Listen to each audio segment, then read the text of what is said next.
take Brock out of it, and then have a small segment of The Fiend and Cole by themselves, and then have a point where it's like, The Fiend and Brock working together on Cole, just demolishing him until one of them turns on each other. Because they just destroy him, and Cole is awesome at selling. I want The Fiend and Brock as a tag team in AEW. It's a weird sentence you just said there, and I'm going to try to contemplate it. I don't know my feelings of it right now. That's one I'd have to ponder. It'd be better than the Dark Order. Agreed. And they could have Paul Heyman as a mouthpiece. Granted, I don't think Bray needs that. But I think if Paul and Bray could play off each other, that could be beautiful shit. And then you could have and then later on, because of course AEW is all about nostalgia, you could have a Paul Heyman versus Mike Rotunda match. Because Mike Rotunda would get in there sometime. Folks, the father of Bray Wyatt. IRS, for those of you who watched wrestling in the 80s. IRS. You get a match between those two, just a shitty manager's match, you know what I mean? Yeah. And at that point, you could toss fucking Paul Heyman on commentary. Could you imagine that commentary team? Could you imagine tossing a salad? Oh, and since we have time and we don't have a best reason to watch, I am going to drop this in here real quick. Folks, if you have Netflix or access to Netflix, the series The Toys That Made Us is a retro. It's a documentary that talks about retro toys and stuff. It's amazing. I've loved it. I know Paystee watched the first 2 seasons. Didn't you? No, I haven't. I watched part of the first season, and a lot of it was beyond my years. Some of it I played with. There's only 4 episodes per season, so it's an easy watch. Yeah, I think I may have watched 1 or 2 episodes and then just cut out. But the newest episode is on pro wrestling action figures from the very beginning. They talk about WWF and WCW and ECW, and it's a really cool, fun sort of thing to do. And in there's this one guy who is in the toy industry whose wrestling name, he's not a wrestler, folks. He's just a huge mark.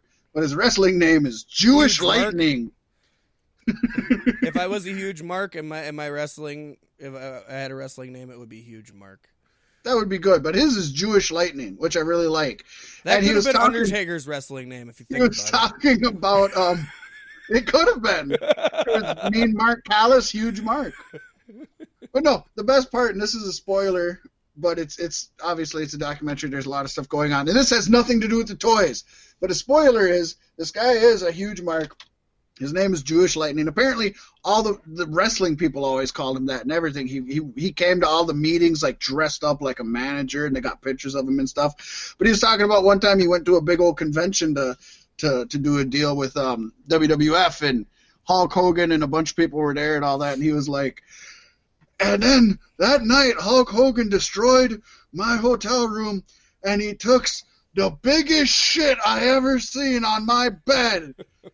And then they cut to another guy who's part of the toy industry who's not like a mark, and he was like, and for some reason, that made him the happiest guy in the world. He felt like he was part of the business.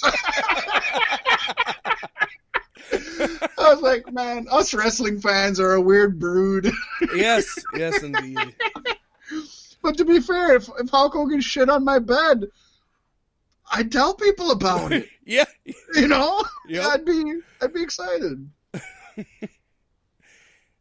He should have shit on the bed in that video that leaked out a couple years ago. It maybe would have improved the outcome a little bit.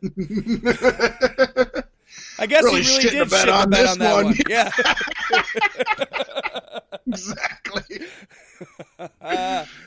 I love it. Stuff. And you're talking about documentaries and reasons to watch. And over the last week, I've watched the couple of episodes that are out. And actually, the 3rd episode should be out now because new episodes of Disney Plus original shows come out on Fridays, folks, if you didn't know.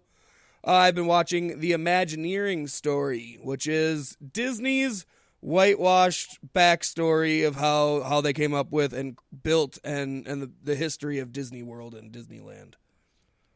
It's good, but it does not talk about any of the negative shit that was a black cloud over that era.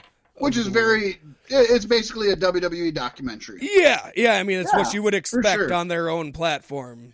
Yep, it's good. It's good, and it's a good watch. I enjoy I've seen it's there, and it is definitely on my list of things to watch. Of course, there's 1,000,001 things to watch, and before Disney Plus, I didn't have enough time to watch shit. Right. And so now I'm just sitting here like, I don't even know what I do. That's why this week I almost watched like no TV at all. And part of it was I was so busy, but I think part throw of it your is TV just like, away. There's too much shit to watch. Yeah, there's so much shit to watch. It's like I don't even want to watch it now. Like, goddamn, now it's a chore. Then I heard Netflix is starting to make a big comeback too now. All of a sudden, like, I haven't been on there since Disney Plus launched. I'm just like, fuck. I don't know if they're making a new comeback. I know that I love their original movies and TV shows, and I know that now they've partnered smartly. They've partnered with Nickelodeon. That's hugely smart on their part, because on both of their part, Nickelodeon and Netflix. Yeah. Oh yeah. That's good shit. It definitely counteracts the Disney nostalgia a little bit. For sure. And because those are your two biggest nostalgias, is your Disney shows and your Nickelodeon shows. Oh, give me old school Cartoon Network, please. Can that go to Hulu? I will give it to you. I mean, they got Adult Swim. Give me old school Cartoon Network on Hulu, and we can be happy people. There you go. Whew. Hell yeah. Well, I guess that's the show, huh? Yeah, I guess so. I mean, it actually wasn't as short as I thought it was going to end up being. You and I are good at stretching things out. Yeah, we can stretch it when we need to. We can squeeze it when we need to. Yes. Taffy Pullers. That's the new name of the podcast. Taffy Pullers. That sounds like a gay show, but not that it's bad. Might have to try it out. Oh, Paystee, this was so much fun. Excited for this weekend. With that being said, I'm usually Fat Mack. Sometimes I'm Paystee. Sometimes I'm Paystee White. Sometimes I'm Jarfunkel. And sometimes I don't know who the fuck I am. But at least there's one day a week I do. And that's here with all of you. Thank you for tuning in. Feel free to support the podcast by going to cloudstyle.com/Patreon. We don't put content up out there because you're not giving us your money yet. You start doing that, and we'll start doing that. Yeah, yo. Otherwise, Badass Beard Care. Use the promo code BSTICKS. Let's get it right this time. BSTICKS Podcast 829. Hey, I did get it right at the top of the show. Right. Congrats to Paystee. That's good shit. Get yourself a free sample pack. I will tell you, my oil is almost out. My shampoo's about halfway, and the balm will probably last me for a couple more months yet. So, yeah. Yeah. Yeah.